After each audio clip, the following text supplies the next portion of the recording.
All right. Today, literally to start the podcast off, starting off 2025, let's talk about one of my favorite topics to talk about, which is ego.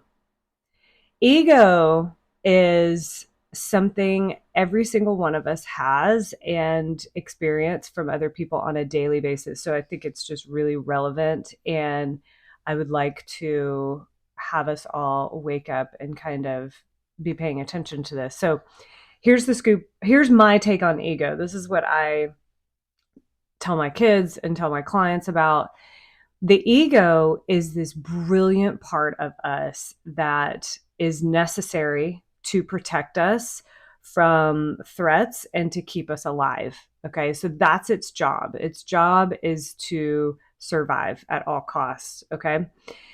The interesting thing about ego is typically it develops in adolescence, and it's a version of the will, like our personal opinions or just strong willedness, like whatever.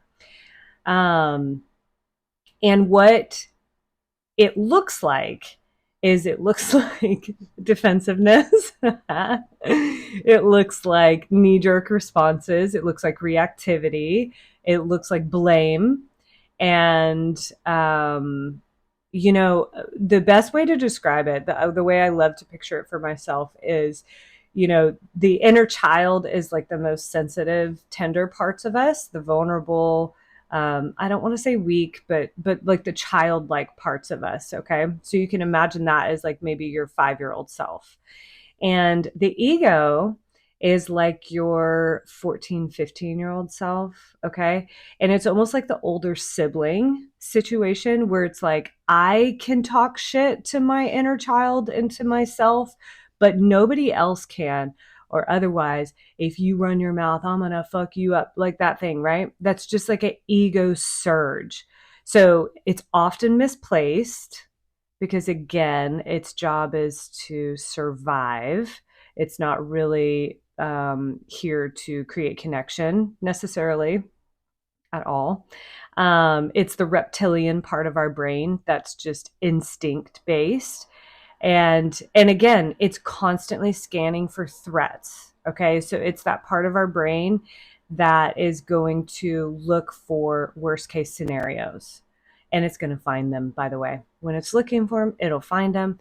And when you can get this perspective, when you can step back and you can look at, my inner child is like the 5-year-old version of myself, my ego is like my adolescent self, you can really start to notice how at play each of these are in your day-to-day life. And I heard this recently where it's like, if you're in conversation with people or if you're just in your own thoughts or whatever, kind of consider who has the microphone. Is it your inner child? Is it your ego? Or what we're hoping for? I think there's two other versions. I like to say there's my present self and whatever, unfolding and active learning spot that I'm in to become more conscious and aware. And then I like to consider my wise, older, conscious self. And the reason I call her older is because it's just who I imagine when I'm 80. She's the chick sitting on the porch, gray hair, beautiful glowing skin, by the way. She's just absolutely gorgeous because she's taken care of herself for so many years. But she's already been through all the shit that I'm going through. She already knows. She knows what happens. She has perspective on it. She's in a calm, relaxed state. She really doesn't give a fuck anymore. Okay, obviously in January of 2025, I'm really channeling a lot of her. I want my wise, old, conscious self to like really be sitting close with me because she's like the calmest version of me. Okay. So there's the 4 parts. These are the 4 parts of yourself, myself, that I experience on a day to day basis. So when we get into situations, conversations with our partners, with our friends, with our family members, with our children, with ourselves, really consider who has the microphone. Is it my inner child that's needing safety?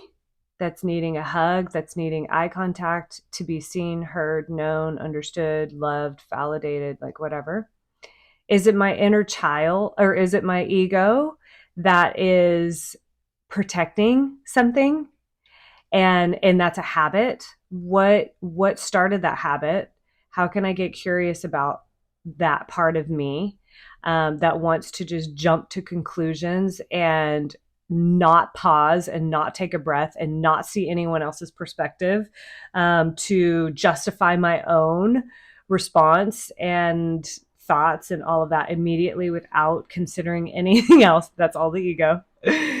And then really get curious. Like I like to say, we're having tea with this part of us, this shadow piece, this ego part. And you sit down and you just imagine, hey, what's up, babe? This is how I talk to myself, literally, when I do my shadow work. What's up? Can you tell me more? Tell me more about you. What are you protecting? What do you need right now? What would make you feel safe in this moment? And what would make you feel safe tomorrow and the next day and in the future? What can I do? Sometimes the answer to that is simply going to be, I'm going to pay attention. I'm going to be awake and I'm going to attune to you. You're allowed to come up. Here's how I'm going to handle it, ego self. I'm going to really work hard to pause and listen to you and then respond. I'd like to give you the microphone in our quiet private session here. And then I'd like to hand the microphone over either to my present, current, growing conscious self or my wise, older conscious self that already knows shit. Ego, love you, honor you. Thank you for protecting me in the very reptilian, juvenile way that you have known how. I honor that side. And I want you to trust me moving forward to take it from here. I'm gonna pay attention. I'm gonna be awake, and I'm gonna learn some new ways to approach this person, this situation, this conversation, this feeling that I have, whatever it is. Okay, so that's how I dialogue with that. And then sometimes, and this is where I stay really pretty heavily in the present conscious learning self, and it can get a little overboard because, again, my mind, I'm telling you, if you're watching on YouTube, you can see this plant behind me. I've got analogies about that plant. I've got analogies about this microphone. I've got analogies about the computer and the blinds and the acorn and everything I see. This is how my mind works on a nonstop basis. So I actually have to shut her down.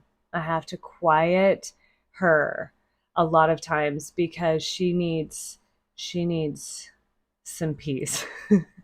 I need peace. This is what I call having a sound mind, and it has been one of the greatest works of my life to achieve. So, with that, I would say if anybody has what they would call overthinking situation going on, overanalyzing in your head, that type of thing, there's a couple cues I like to take for that. One, when I'm like, oh my gosh, I'm so in my head, or oh, I can't stop thinking about that, or whatever, or it keeps me up at night. Like, come on, that is a clear sign that you are fully in your head and you're no longer in your body. You have no longer been able to achieve embodiment, and that is really resting where your mind, body, and soul are aligned.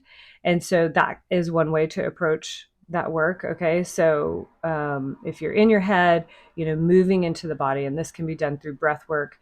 For my overactive mind, one of the best things for me is meditation. I don't do a lot of silent meditation. I can.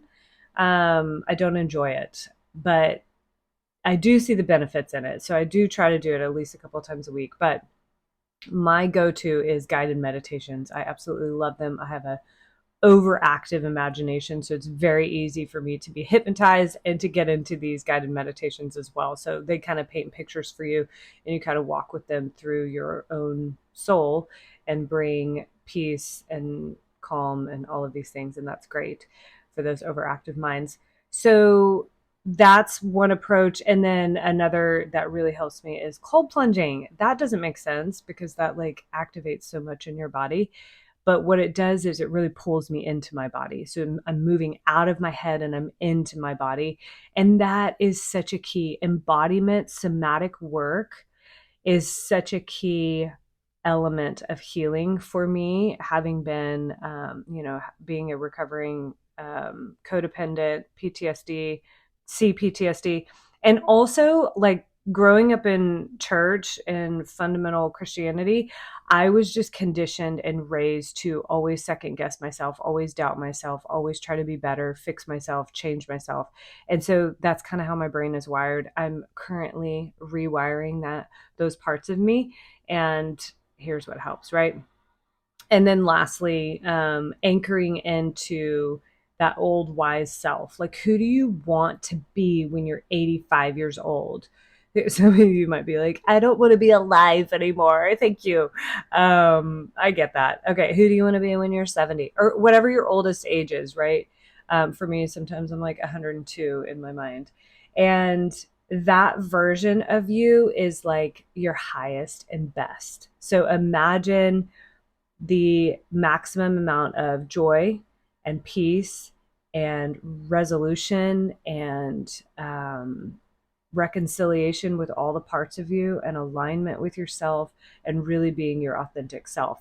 And then yes, embody that. Breathe those parts of you in. Spend some time in meditation just imagining and visualizing yourself in that age, in that headspace, in that physical body space. Like, how does that feel in your chest and in your back and in your heart and all of those things?